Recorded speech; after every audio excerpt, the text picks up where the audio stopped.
Today to the Ask Ken show. So glad to be here with you, and we're gonna have lots of fun. And this is where you can get your spiritual questions answered, and I will live channel the answers. We are going to jump straight into my first question, and if you're watching this, the way that it works on the Ask Ken show is if you have any questions about spirituality, anything at all, just type in the question in the chat box and I will see the comment come up and then live channel the answer. I use discernment, so I don't answer everything. So if I don't be upset, but try anyways, and we'll see what we do. Also, too, if you wherever if you're watching this, just give your name and where you're from, and I will give you a shout out. Let's jump into our first question. We have a big one here coming in. It is, what is astral projection? Is my soul leaving my body or is it still attached? Okay, so I want to clarify something. Our soul, any of you who've taken any of my training, those of my students who've taken my training, I always try to make things as interactive as possible because I can talk about spirituality all I want, but unless you actually experience it, that's even a better way of learning. And so our soul resides here in our sternum area. So if you look at, like, we have our solar plexus chakra and our heart chakra, and then in between, kind of where your ribs meet at the bottom, there's that sternum area, so the bottom of your sternum, and that's where we call the seat of your soul, and that's the area I'm going to get you to feel into right now. And that, when we do astral projection, that's actually what we're doing. We're tuning into that area of our body. Uh, so let's just be clear here. Our soul is that aspect of us that goes from lifetime to lifetime, and it's the most important part of all our aspects that make us up. I've been able, through channeling, I'd be able to identify over 100 different aspects that make us up as a human, non-physical aspects plus physical aspects. And I have over 100 different healing modalities. So I do something once a month called Ascension Group Healing, where I heal mass groups of people all at once online, which is beautiful. I also do them in my trainings. And one of the things about our soul is that it can actually leave our body, and when we leave our body, this is there's many different ways that we can do this. So if we're awake, this is called astral traveling, is what it's called, astral traveling, or out of body experience. Same thing, different terms, but it does the same thing. So basically, you can lay on the ground or on a bed or on a couch or something like that, and you can allow your non-physical aspect, your astral aspect, to vibrate so fast that your soul literally leaves your body, and then you can go travel around with your soul into different rooms and different spaces. You can even fly around into, like, different communities and things like that.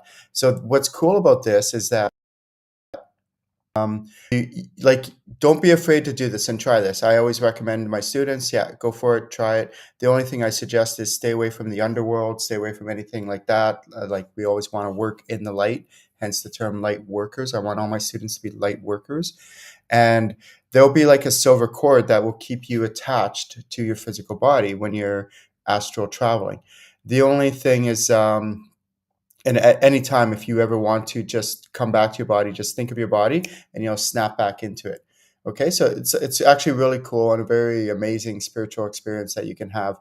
There's also what's called dream walking, and dream walking is basically the same thing as astral traveling while you're in a sleep mode. So it's the same thing, and um, what happens is when you're in dream mode, like I do this almost every day, every time I sleep, every night, I'll leave my body, and I'm not dreaming. It's actually not dreaming. It's different. Astral traveling or dream walking is actually a completely different thing.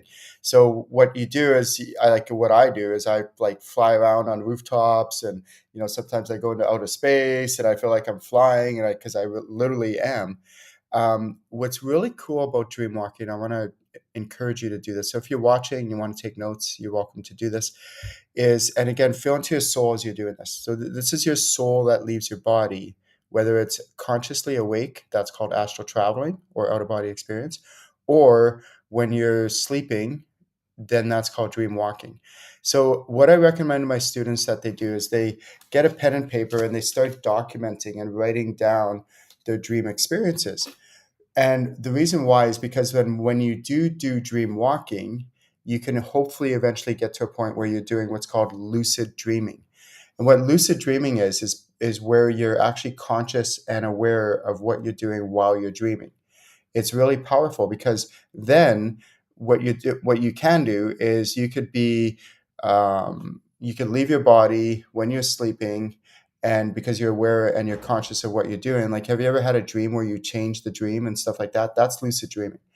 But then also what you could do, and I've done this many times, is you can, if you notice that there's people in your dream, instead of just passing them by, you can actually stop and consciously stop, like on purpose, and then have a conversation with them. And oftentimes, these people in your dreams, they're not just random people. Oftentimes, they're your spirit guides.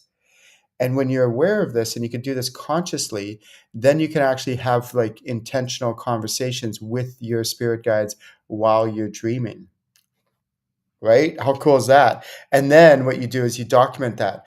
So the reason I say document your dreams is because my experience has been that when I just dreams and I can start to lucid dream more often, more frequently. That's like kind of the key, the doorway to being able to lucid dream is by documenting your dreams every day. So I have like a notebook by my or a notebook by my nightstand, and that's what I do when I dream. Is as soon as I wake up, I write down my dreams.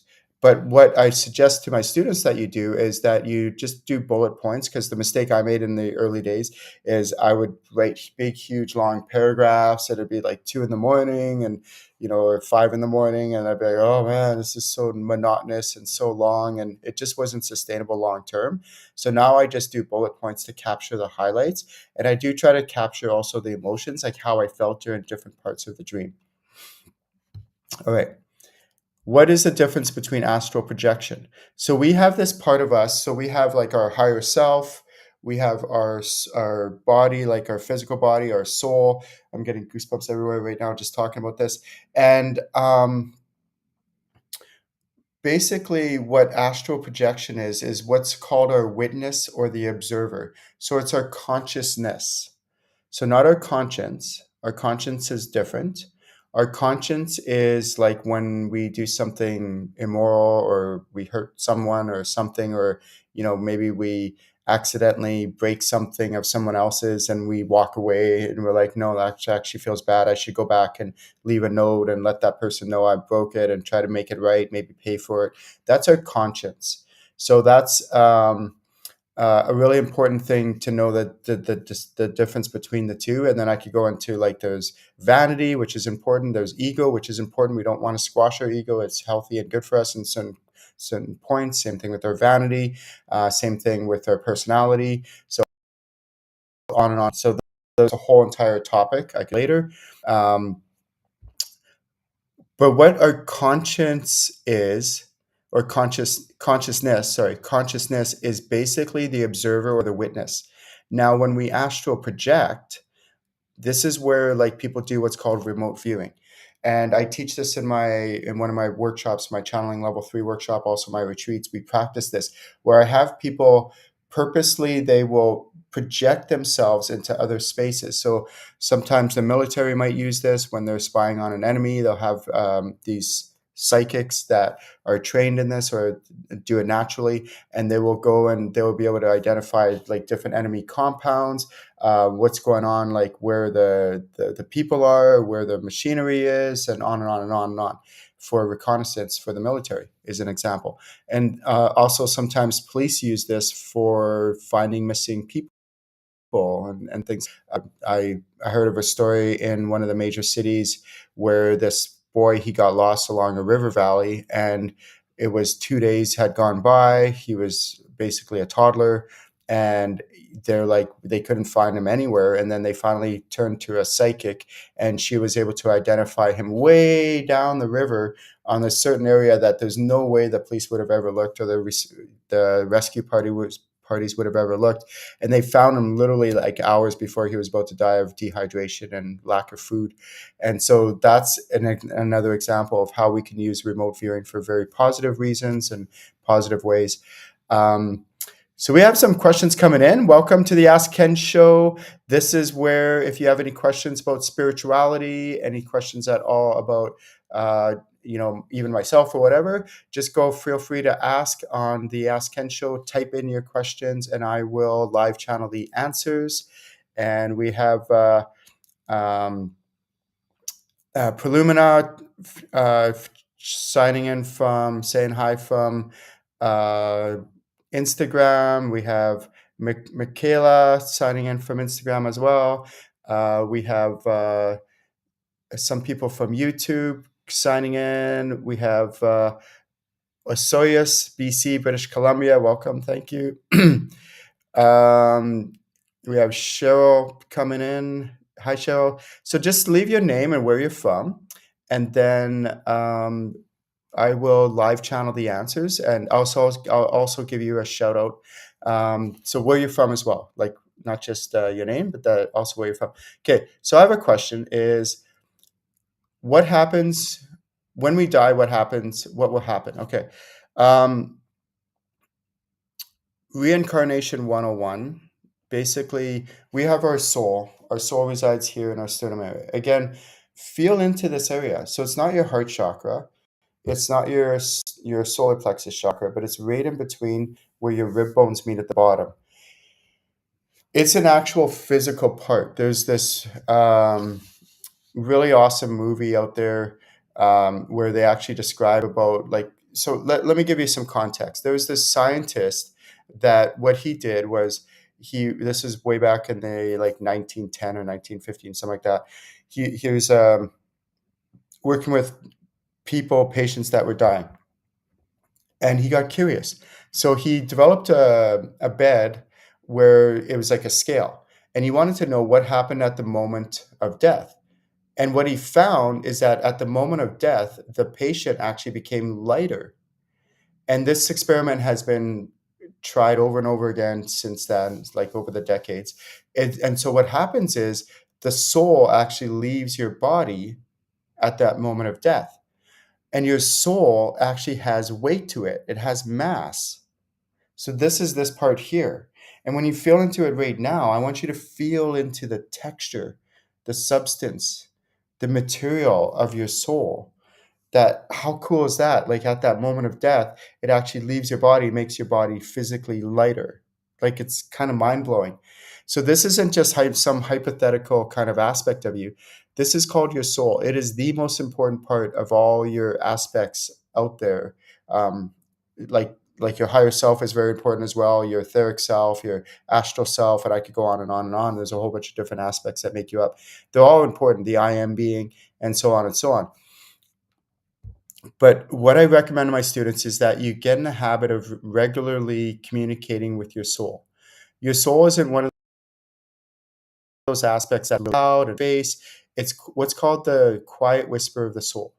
Your soul was constantly trying to give you messages and guidance and direction of where to go, what to do with your life. And that's why I teach classes like finding your soul's purpose, like why did your soul incarnate, what is it here for, your soul's blueprint. I teach all these kind of courses on purpose because I want my students to really get to know their soul, but not just like on a hypothetical level or intellectual level, but actually get to know how to communicate with it on a regular daily basis. So something I do with my soul every single morning when I wake up is I put my hand on my soul and I tell myself, I love you, to my soul. I say, I love you so much. And I get to know my soul and I communicate with it. And I ask like, okay, what are some messages you want to tell me today? Like, what is it that, any guidance, any suggestions, anything like that. And I just love on my soul. And I do that every morning. I did that this morning. And I haven't missed a day in like 15 years, or 10 years. So I do this as something that's really, really critical for me, like really important for my self-development, my personal development, as I'm guiding and I'm navigating through my life and I'm like trying to find out what's my soul's path, why am I here, how can I maximize this path and do the best I can to make the most out of my soul's purpose and why it wants to incarnate. What happens when we die? What will happen? There are some. I met a guy at the gym the other day. Really nice guy. We get along really well. He's just happens to be from Turkey. I'm not saying all Turkish people are like this. He just that's just the country he's from. Just like any country, each individual might have different beliefs. So it's not about where he's from. But super cool guy. And he said to me, this was literally like 2 days ago. He said, "Ken, it's really hard not to believe in anything." And I was just looking at him with so much compassion because I used to be like him. I used to be an atheist agnostic where I just didn't think anything would happen after we die. I thought we'd just go to dust. And this was because when I was a child and I was really young, I was, in the backyard and I was talking, to spirits and all that. And my parents are just like, oh, that's just Ken talking to his imaginary friends. He'll grow out of it. He'll grow out of it. And I wasn't. I was channeling my spirit guides. But because of the society I grew up in and the family and all that wasn't into any of this, I purposely shut down my abilities until I became an adult many years later. And then I reawakened my abilities again. But because of society, I was like, no, I can't do this because I didn't want to be bugged or bullied and made fun of. And so I purposely shut down my abilities.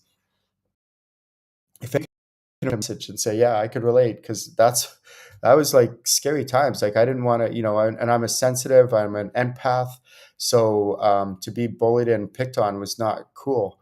Um, or like it was too scary for me to do that. And then what happened was when during my toddler years and then when I went into my teens and my early 20s because I wasn't awakened, I just thought, oh, it's, we just die, we go to dust, there's nothing after this. And then when I had my spiritual awakening in 2001, I realized that, wow, we're way more than just, this physical body. We're like 98, 99% non-physical. And what happens with our soul when we die is it crosses over to the astral realm and we go back to the astral realm to be with our soul family. And then while we're in the astral realm, residing with our soul family, and a few years, a few decades, a few centuries later, because again, time is different up there. It does exist. Time does exist. A lot of people are like, time doesn't exist. No, it actually does. It just exists differently in different states, but it does exist. And then we might reincarnate again, come back down to Earth. And then while we're on Earth, we'll grow, we'll evolve as a soul. All souls are evolving. It doesn't matter whether the person's awake or not, spiritually awakened or not. Every soul evolves. It's impossible not to. They don't always evolve in a good, healthy direction. I think for you, I don't know about you, but I've had some times in my life where I'm like, definitely de-evolving. I'm not going in a good path. Now I'm very intentional about making sure I'm going in an upward direction on purpose. So all souls evolve. And then what happens is when we die and we cross over, our soul leaves our body, physical body actually becomes lighter, like I said earlier. And then we leave our body, we go back to the astral realm, we reside in the astral realm for a certain period of time until we decide to incarnate again and come back down to Earth. Or we can actually incarnate and reside on a different planet. So it doesn't have to be planet Earth. And one of the things that I do with my students is I have them, instead of talking about past lives, I have them actually experience a past life. So I take them through a past life regression where they've had a past life on this planet, and then ask them questions like, okay, what part of the planet are you in? What continent or country is it? What era is it? What time in history did you have this reincarnation or this past life? And were you a male? Were you a female? What was the society like? Were you alone? Were you with other people? Or like, what was it like in the scene that your soul is showing you? It's not made up. It's not an intellectual thing. It's your soul is like a memory bank and it records all these past lives. So in this lifetime, what you do, really cool, is you can go back into those past lives on purpose and not just relive them and re-experience them, but take all the good qualities and properties and attributes from these past lives and bring them and integrate them into this present lifetime. How cool is that? There's sometimes I'll watch these like TV shows like America's Got Talent or Britain's Got Talent or these, Got Talent kind of shows. And you'll have like this 5-year-old kid that comes out on stage and does some amazing performance, whether it's musical or dance or whatever it might be. And everyone, all the audience is like, and the judges are like, what? What's going on? How is this possible? Like, they're so young. How are they able to do this? It's because it's not their first time doing this. In a past life, they've been doing this. Maybe one past life, maybe many past lives. They've learned those skills, and then they incarnate into this lifetime. They bring those skills with them into this lifetime, and then they continue on. That's how they do this. How cool is that? Pretty neat, right? And you can do this very intentionally. It doesn't have to be like, oh, that's just for those people. No, you can feel into your soul in your sternum area, and then intentionally go back into a past life. Let your soul guide you into that past life. And then, so this is one thing that's really important about channeling. That's what I teach. Channeling is getting yourself out of the way, not making it up, but allow your soul to dictate or guide you to the past life it wants to. It's intelligent. Your soul is intelligent. It knows the past life that would benefit you the most. So just feel into your soul, and then like I recommend closing your eyes, feeling into your soul, and then allow your soul to take you to the past life it wants to take you there, because there's a reason for it. It's not by accident. It's not just some random soul or random past life. There's a very particular special reason why it wants to take you to that past life and not another one, not a different one. So try not to force it. And I also recommend, this is psychology 101. So I do have some psychology training, therapy training, counseling training, and so on and so on.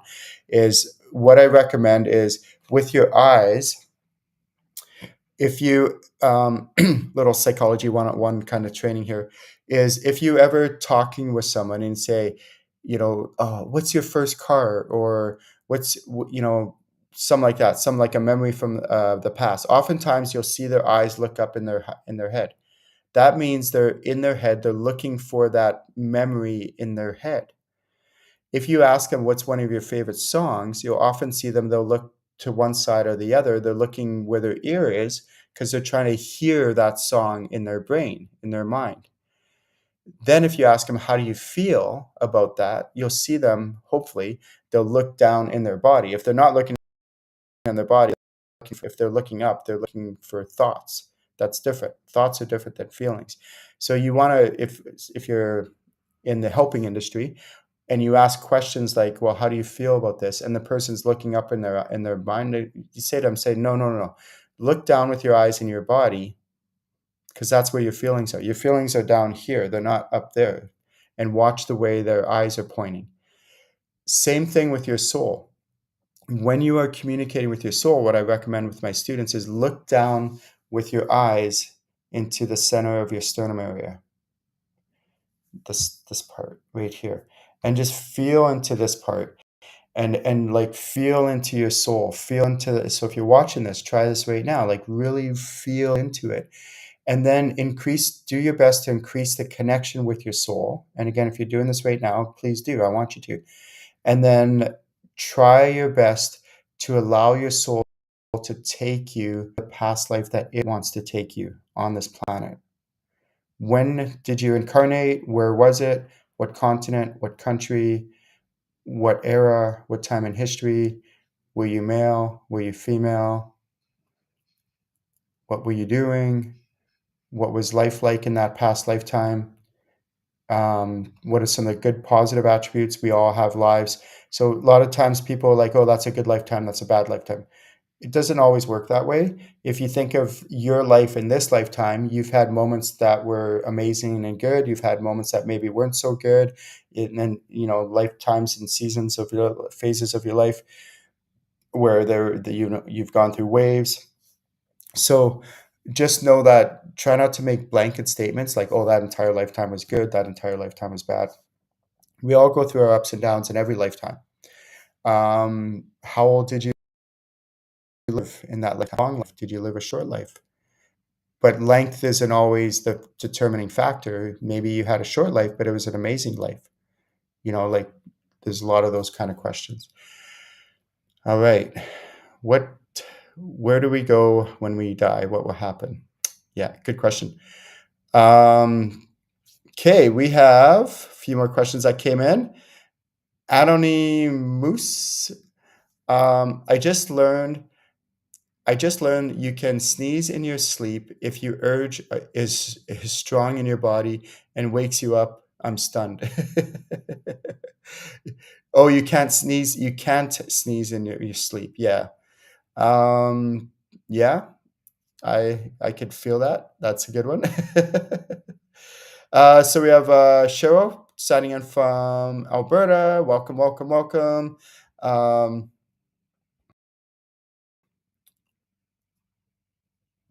Okay, so we have Shelley. Hi, Shelley. She has a question here. When my grandmother was alive here on Earth, she loved me so dearly as I did her. I recently had dreams about her, but she always seemed angry with me. Even she even told me that if I was waiting for her to meet with her, when I die, I better find someone else because I won't be her. It won't be her. Can the deceased be angry with us and the living, and why is that? Yeah, it's a good question, Shelley.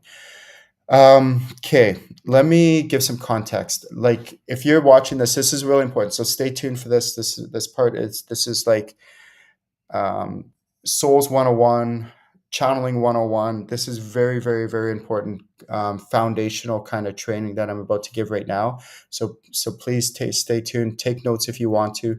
There's three different realms.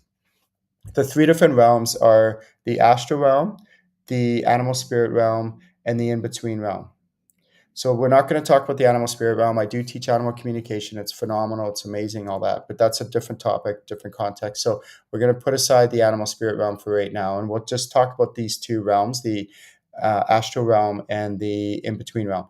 When we die and we cross over, where do we go? We go to the astral realm to be with our soul family. We reside in the astral realm for a certain period of time until we die and we cross over. Then we go back and we reincarnate on planet Earth, for example, or we can incarnate on another planet. We reside on that planet for a certain period of time until we die and we cross over. We go back to the astral realm and we reside in the astral realm for a certain period of time until we reincarnate again. So this is reincarnation 101 I talked about earlier. What can happen is every once in a while, it's not actually as frequent as you,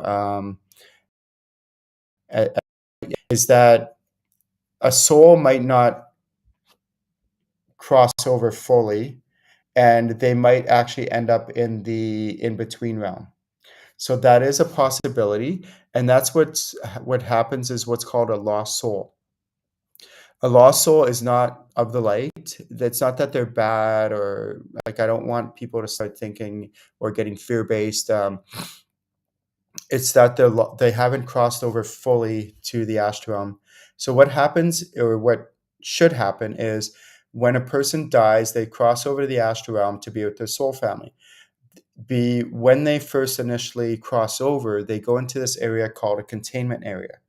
In that containment area is where they get the healing and the processing. They do the life review. They work with ascended masters from their soul family to help them process the life that they just had on earth before they are released to the general public. Once they go through that processing period, then they're released to the general public in the astral realm, and then they can start to hang out and reside with the greater soul family that is in the astral realm, and also other souls in the astral realm. If this doesn't happen and they become a lost soul, the one in the in-between realm, some people call it purgatory and things like that. I try not to use that term because it's has a lot of negative connotations, and I'm trying to get away from fear-based and all that other stuff with my students. But what happens is, if a soul doesn't fully cross over and they end up in the in-between realm, and because they're a lost soul, then what can happen is they can have these they haven't had the healing that a soul in the astral realm would have. And that's why I teach my students how to cross lost souls over, or not only like how to identify them first, because you don't want to be channeling them. They're not of the light, they're not good for you, and they're not healthy for you. You want to cross them over first. Then once they're crossed over, they can channel once they're in the astral realm and they've had the healing and processing that they need. There's a lot more to this topic, so let me go into more depth about this. Is that there's in the astral realm, there's 5 different kinds of souls. So again, if you're watching this, you want to write this down. There's 5 different kinds of souls that you'll find in the astral realm. There's random souls, ascended master souls, soul family members, loved ones, and your spirit guides. Okay, so let me go through that again. There are random souls in the astral realm, ascended master souls, there's soul family members, loved ones, and spirit guides. Now, remember that your spirit guides can change during different seasons of your life, things like that. Your spirit guides come from members, they're a member of your soul family and all that. So I could go into depth more than that. So the there's 3 different realms. There's the astral realm, and then there's the animal spirit realm, and then the in-between realm. So we're not going to talk about the animal spirit realm yet, but these 2 realms. There are 5 different kinds of souls that you can find in the astral realm, and then there's a whole different category, and those are called lost souls. Lost souls are completely different the way that they feel. Souls in the astral realm will never ever have negative or low energies or emotions or feelings that are attributed with them. That I can say with complete confidence. By the way, be careful about when you hear people talking online or teachers or practitioners or healers. Whenever they speak in absolutes, always use caution. My experience has been that, like rarely are things like always and never. And I'm teaching my students, I'm like, well, most of the time it's like this, and quite often it's like that. There are exceptions. And that's what I found. There are exceptions to the rule quite often, not always, but sometimes there's exceptions to the rule or different shades of gray and things like that. So whenever you hear people use absolutes, just be a little bit cautioned, because my experience has been that very rarely in spirituality, when we're talking about spiritual topics, is it, always like this, it's always, always, always, or never like this, or never, never, never. But this is one of the cases where when a soul is in the in-between realm, because they haven't had the healing that they need, they can be lower energy, more dense, heavier, and there's a whole wide range of lost souls out there. There's lost souls that are benign. They don't even know that they're lost. They don't even realize it, or maybe they are lost and they don't know how to cross over. That's why they're called lost, because they're trying to find a way to cross over. I had a lady where she came to one of my angel parties. I just call it angel party because it's a fun name. And this was probably about 10 years ago now. And she came to this party and she's like, yeah, ever since I went to Europe, I was visiting these castles there. And then I came back. And ever since I've come back, I'm like super tired, drained, and I can't explain what's going on. And I scanned her and I'm like, oh, you have a lost soul attached to you. So I said, come here. I pulled her aside. And what it was this little boy who was dead thought that that was her mother. And so he attached himself to her. She hopped on an airplane and flew back to her home country, and then brought this lost soul with her. And the lost soul was attached to her the whole entire time. And she didn't know that's what it was. But basically, a lost soul doesn't have an energy source. So it'll often look for a host who has an energy source, and it will often drain people, and there's a whole bunch of other things that they could do to people. But in this case, the boy was benign. It was harmless. It didn't even know that it was lost. It was just like, oh, where's my mommy? Or that it was dead. Where's my mommy? Where's my mommy? And then attached itself to her, and then she was super tired. So what did I do?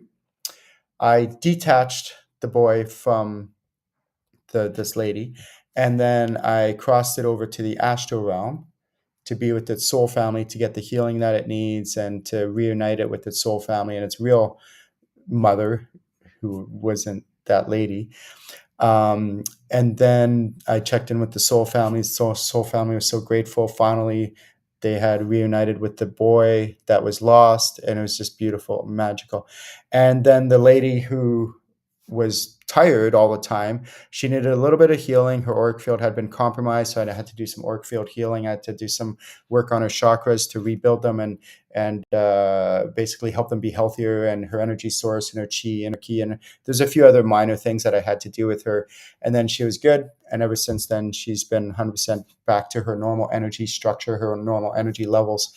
But that was a situation where this boy was benign. It didn't even know that it was lost. Then there's lost souls that are the other extreme, which are the ones that you see on those ghost hunter shows. They're the ones spooking people, scaring people, knocking things off the shelves, wreaking havoc. And those ones can cause a lot of damage to people, like harm to people. They can mess them up mentally. They can tell them people. I've experienced all this stuff, so I know from firsthand experience. I help my students identify this and get rid of these things so that they're not affecting them. So that they can continue working in the light, hence the term light worker. I want all my students to be light workers and things like that. I mentioned that earlier, and I can't overemphasize that. So most lost souls are somewhere in between. Okay. And in this case, Shelley, that's what's going on with your grandmother.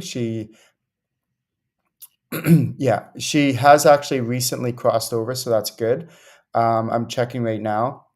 But sometimes what can happen is you can have a lost soul that it like could be in the in-between realm for decades or even centuries. And the longer that they're in this in-between realm, the more senile they become and the more harmful they can become, and so on and so on. So it's actually really, really detrimental to them. I have entire training procedures. I tell my students, if you're just learning this and you're brand new to this, stay away from any lost souls. Never go out looking for it. Never go out of your way to do that. I have entire procedures on how to detach the lost soul if you need to detach it, and then also have them over. They don't affect anyone else or yourself or anyone ever again. So yeah, really, really important topic. I could go on for another like half an hour to an hour about this just one topic alone. Thank you, Shelley, for the question.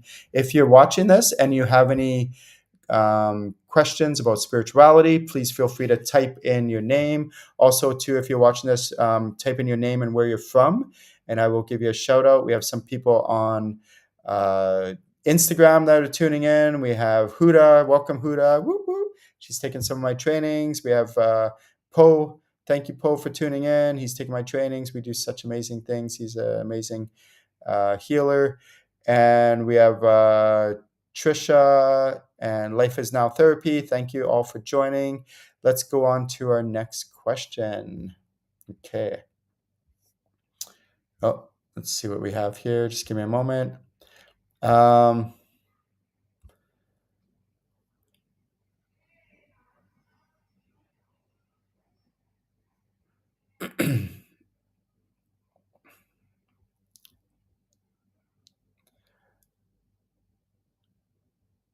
Okay, I'm just reading through the questions. Hang tight. How many lifetimes can one experience, and what happens when it's all been accomplished? Yeah, so great question, Antonio. I'm going to say this, it might sound kind of controversial, and sometimes, like my students, I think they more respect me for this. So I'm not one of those people that I don't tell people what they want to hear. I tell them what actually really is. And if you want someone to tell you what you want to hear, I'm not that person. There's lots of people out there that will do that. I won't do that. I actually will. Would you prefer to someone to tell you what you want to hear, or would you prefer to someone to tell you what actually is? So that's what I'll do right here, Antonio. Some of you might disagree with this, but I'll just say it anyways. This has just been my experience. So the question is, how many lifetimes can one experience, and what happens when it's all been accomplished? So there's no real limit on how many times one soul can incarnate. There's a lot of variables in that question. It's like, um, have if you feel back in your soul again, this is why I teach people how to channel their soul. There's so many reasons why, of all the aspects that make you up as a human, that your soul is probably the one most important one to learn to connect with on a regular basis. Your soul also has had past lives where it may have been a short past life, but it evolved greatly. It evolved so much. So I want you to think of it this way. When you're in spirit form, your soul's in spirit form, it can only evolve so much. There's only a small, short range because it's in spirit form. But when a soul incarnates and it's in 3D form, then it can experience all the extremes, all the good, all the bad, all the ugly, all the extremes of everything. And then that allows the soul to evolve to its fullest, like more than any other way than if it didn't incarnate. And that's why there's a lineup of souls right now waiting to incarnate on planet Earth. All these souls want to incarnate on planet Earth, even if what is it? Over 80% of the world's population lives in extreme poverty. We're talking like less than $5 a day, where a lot of these people living on the planet right now, the 8 billion people, don't even have shoes or food. And a lot of them will die of starvation or malnutrition or disease at a very young age, maybe 2 years old, maybe 5 years old, maybe 2 months old. Why would a soul want to come to a planet like planet Earth and experience such hardship?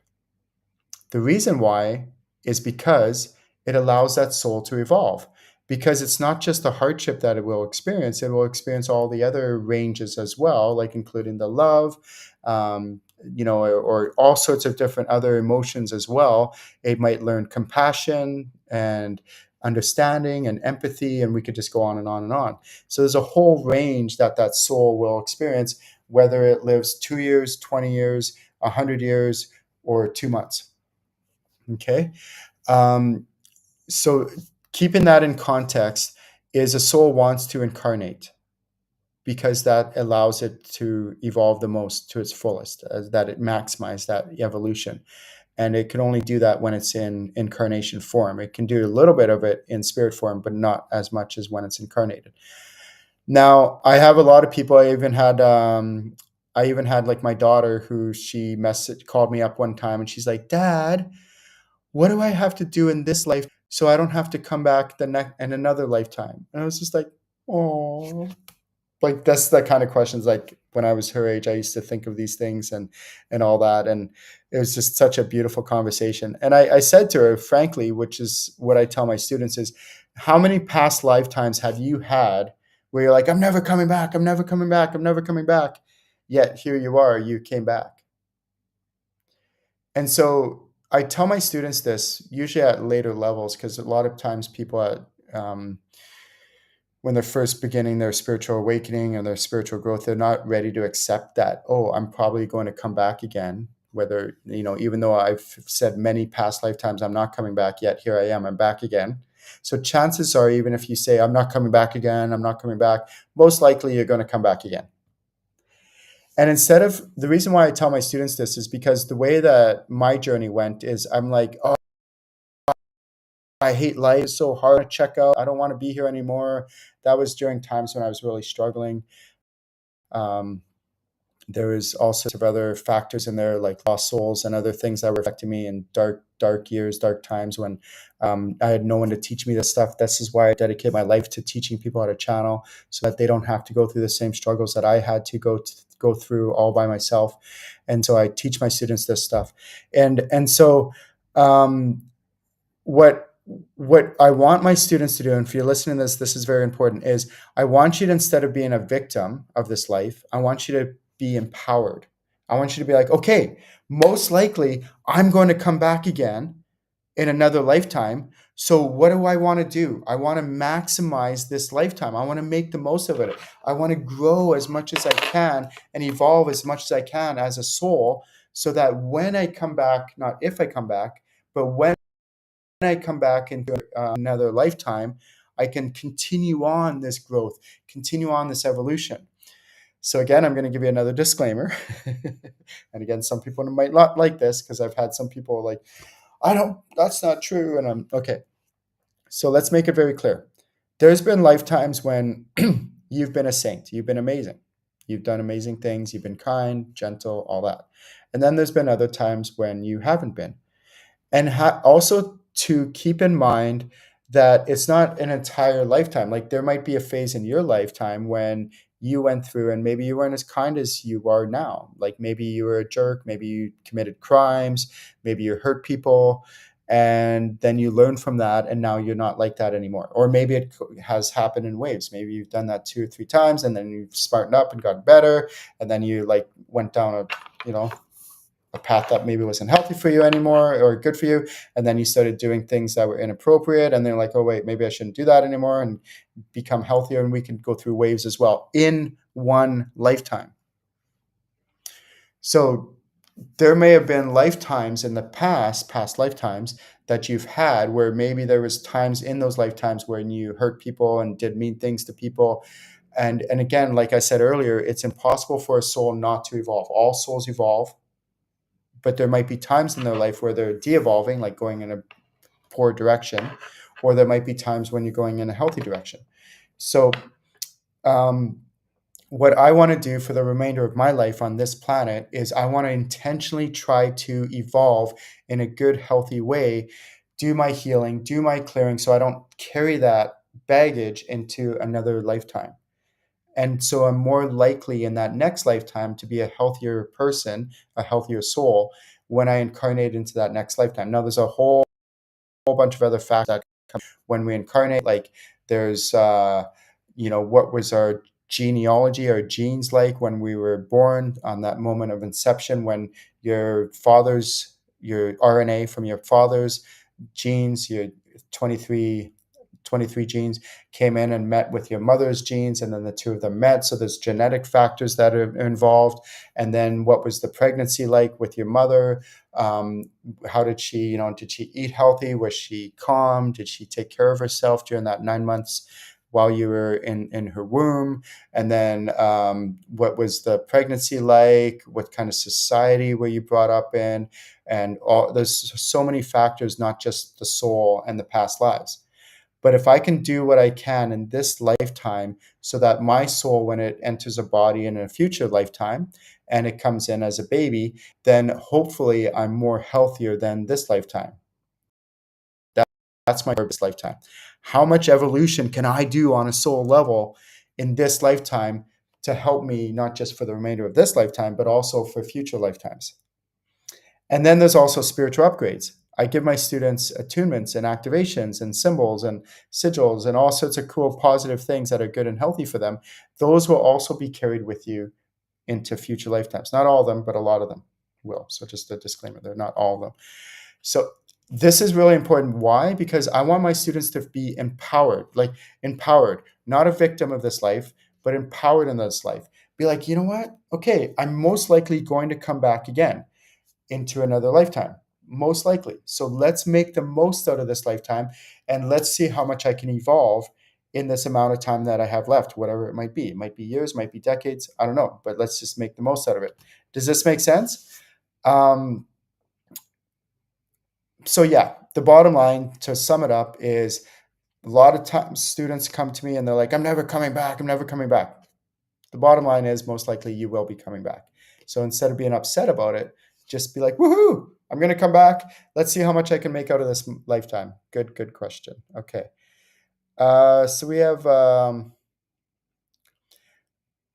we have Lisa from Instagram. And what are your thoughts on the concepts of NPCs? I'm not sure what NPCs stand for. So if you can elaborate on what NPCs are, and I can answer that question. And if any of you are watching, give your name, a shout out where you're from, and or give your name and where you're from, and I will give you a shout out. Thank you so much for tuning in. So we have Carolyn. Thank you, Carolyn, for tuning in. I believe Alberta. We have Marie Jose from Quebec. Okay, so Carolyn's question is, how can I confirm my intuition is correct? The apprehension of a person who may have darkness. Is there a question I can ask them? Okay, there's many different factors to this. Non-player characters. Yeah. Okay. Let's I want to answer Carolyn's question. So there's multiple factors to Carolyn's question. Is how can I confirm my intuition is correct? Let's stop there for a second. Okay. This is one of the biggest questions I had. I just did a session with a lady just like a few days ago. And then after the session, she asked me this exact question. How do I know if my intuition, she's going through a situation where she's trying to figure out, some circumstances and stuff like that. And then, so I understand why she asked it. She's like, how do I know if it's just my body or if it's, my guts or whatever? And she talked about how she burped or something like that. It's so funny. And I'm like, no, no, no, or my stomach gurgled. And how do I know if that's my intuition or if it's just my stomach gurgling? Anyways, okay, so here, this is really important. How do I know if it's my intuition or if it's just me making it up? You're going to, as you learn your channeling abilities, there's three things that I recommend that you practice channeling. One is your soul. The second is your higher self, which is up here about 1 foot above your head, 1/3 of a meter above your head. And then there's your spirit guides. Most people have somewhere between 3 to 5 spirit guides. Get to know who your spirit guide team is. When you practice this, and with some training, formal training, certification training, and practice, and a mentor to walk you through this on how to actually do this, when you get to know your soul, your higher self, and your spirit guides, that is your intuition. Like, there's more to it than that, but that's the foundation of fundamentals. If you can get really good at doing those three things, channeling those three things, your soul, your higher self, and your spirit guides, you'll be able to differentiate between your own stuff, your own shit, your own stuff, and the difference between that and your intuition. Okay, so Caroline, that's a very good question. Please practice channeling your soul, your higher self, and your spirit guides. Get to know your spirit guide team. Remember, your spirit guides are people like you and I in non-physical form. They're not angels or dragons and all that. They do exist, all those things. But for your spirit guide team, they are actual people like you and I in non-physical form. Most people's spirit guides are people you've known from past lifetimes, not from this lifetime. They can be different than loved one. That's a whole different topic. Okay. Okay. There's when someone's like a person of darkness, I want to be clear that no person on this planet is bad. Inherently, we're all souls, and we all have light in us. And then when we die and we cross over, we shed a lot of that human baggage and we go back to the astral realm and we get the healing that we need. And then after we do that containment area for a while, certain period of time, then we're released to the public in the astral realm. And the reason why we're released to the public in the astral realm after that is because we've released that human baggage in that containment area before we're released to the general public. So if we look at it at a soul level, no human is bad, for example. And I know some people disagree with me on this. On a soul level, they're not. However, just like I mentioned earlier, there's a lot of factors that could come into play and why a soul or a person might not be as healthy as they can be. And again, they could be going through phases where certain points of their life, they're not healthy. However, there are factors where a person can have, I'll give you an example. There was a really like a yoga teacher. She came to me and she's like, Ken, my best friend from childhood is having troubles with her husband. I was wondering if you could talk with her about this. So her friend reached out to me, who I didn't know, but super awesome lady.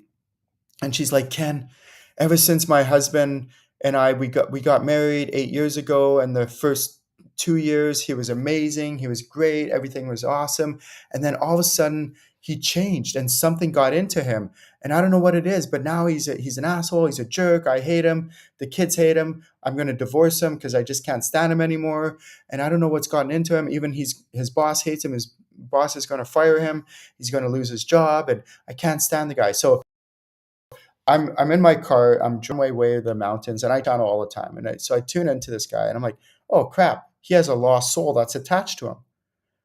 And I'm like, okay, so no big deal. I detached the lost soul, crossed it over to the astral realm to get the healing that it needs. This lost soul that was affecting this poor guy.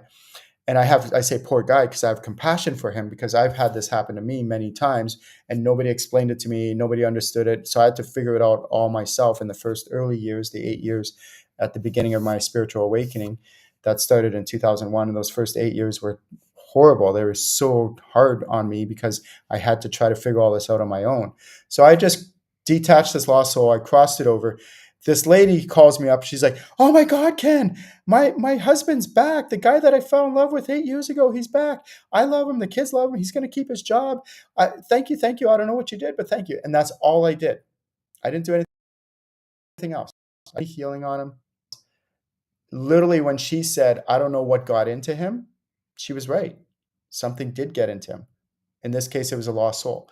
So I'm not saying, Carolyn, that that person you're talking about is um, of the dark or darkness.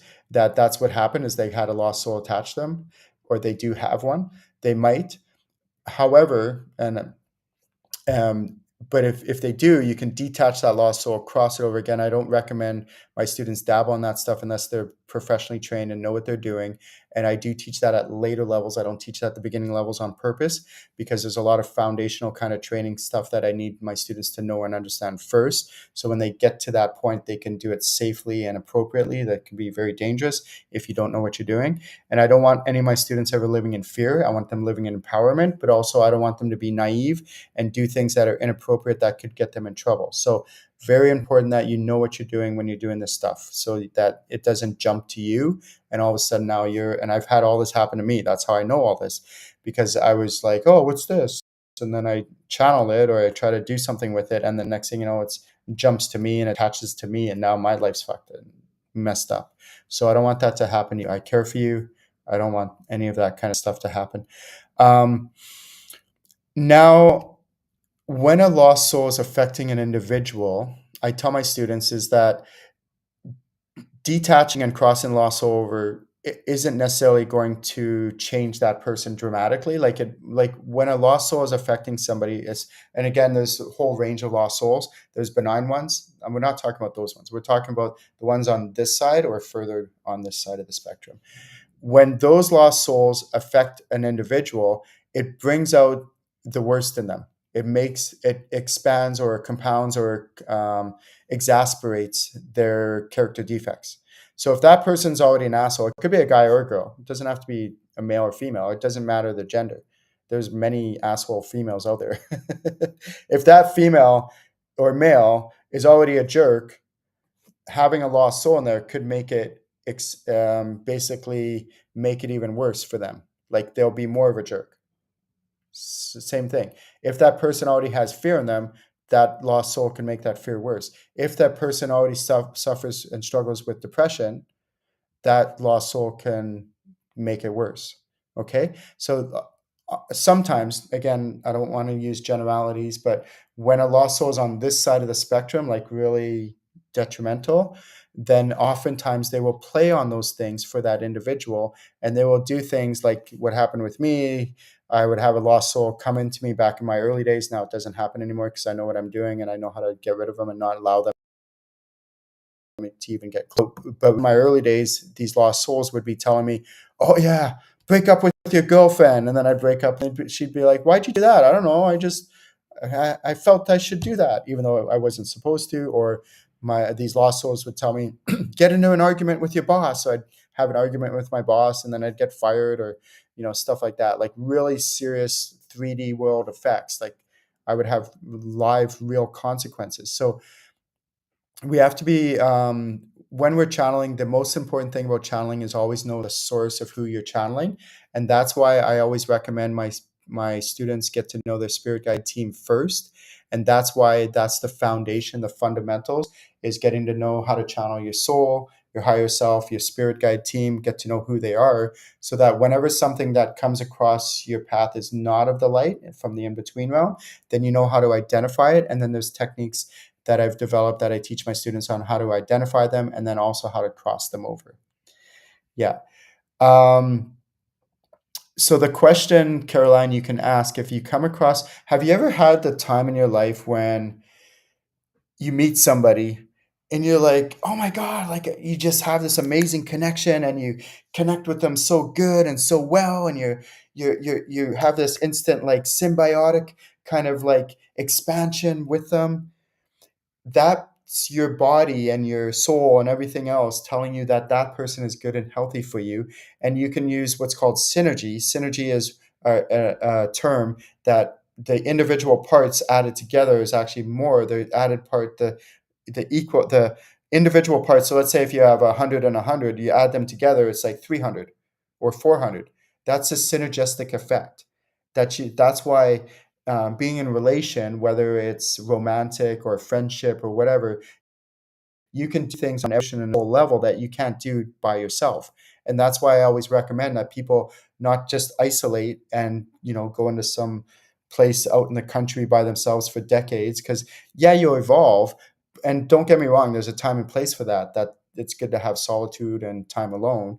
But also too, we want to be in relation with other people, because then we can have that amazing synergistic effect in a positive way. So there's people up in this range. And then there's people that are not healthy for us. It's not that they're bad people. So I want to get away from that. They're not bad people. They're just unhealthy. They need help. It's like I do my monthly Ascension group healing. I want people from here to come to this because people go to a hospital to get healthier, to get better. And if the person's willing and wanting help and healing, I'm going to help them. I'm not going to turn them away. But when it comes to friendships and people in my life that are in my inner circle, I don't operate with people in this level in my inner circle. If they want a healing session, things like that, that's fine. That's a different topic. That's a different factor. But having them, and then hopefully with the healing, they get healthier and healthier, and then they go in this range. But the reason is because, and again, it goes back to a lot of factors, is that it's not just the person and the soul level. So I do teach people how to do soul healing, soul retrieval, how to help heal the soul and the container of the soul, the surrounding areas of the soul, make sure that the connections to the soul is healthy and all that. So there's those factors to help that person in this current lifetime to get healthier. I also teach my students how to make sure that that individual is clear and clean, there's nothing external affecting them. And then there's also genetic healing, there's karmic imprints healing, there's a Akashic records healing. And again, I have over 100 different healing modalities that could be affecting that individual in this lifetime. And I've worked with people of all walks of life, people who are prostitutes, who are drug dealers, people who've committed serious crimes, who've just gotten out of jail. And I will work with these people because they want help. And I will do as much healing as I can on them to help them get healthier and healthier, to help them be better, healthier members of society and citizens of society. This is part of my mission. So um, I ask questions like, how would a Dalai Lama or Mother Teresa, how would they treat this person? And then I try to do that. Or pick somebody that you admire, that you would look up to, and I try to admire that. And I'll see that person instead with compassion and love, because in my opinion, is the world needs more compassion. The world needs more love. We need to understand and see people. Like I had a teacher that she was sexually assaulted as a child. She's my life skills coach teacher. She's the one that made a profound impact in my life. And there was a group of 9 of us. So I was one of the 9. There was 8 more of us. And a lot of the students, my classmates in the training that I took over this 1-year period, they had situations themselves where they were sexually abused. And they were so angry at the victim, the perpetrator who had done this to them. They were so angry with them. And then it wasn't until about 6, 7, 8 months into the training where my teacher, Virginia, said, no, we have to stop blaming them. Most perpetrators of sexual abuse and sexual assault have been abused themselves, mostly in childhood and things like that. And so if we can see these people with love and see them with compassion and help them get the healing that they need, then when they're released from prison or whatever, that these people won't recommit the same crimes because they have no need to do that because they've healed that part of them.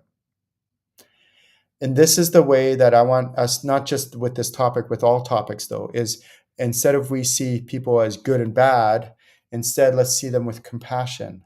Let's see them with love. Let's maybe And some people don't want the healing and they have free will, and that's okay. They don't have to have it. There's consequences to that, but that's okay. And some people that want the healing, let's give it to them. If you're a healer out there, heal these people, work with them, help them overcome this. It doesn't mean you have to let them into your inner circle, but you can, you cautiously work with them to help them heal and get better and healthier. All right. So we are done for today. This is the Ask Ken show. I do this one. Any questions that were not answered, just type them in the chat box and I will mark them down, and then tune into a later episode and you will get your questions live answered on air. Thank you so much for tuning in. Love you all. Visit my website, channelinginc.com. I have a whole bunch of events that I do on a regular basis. Some are in person, some are online, and we'll talk to you all soon. Have a great day, everyone. Woohoo!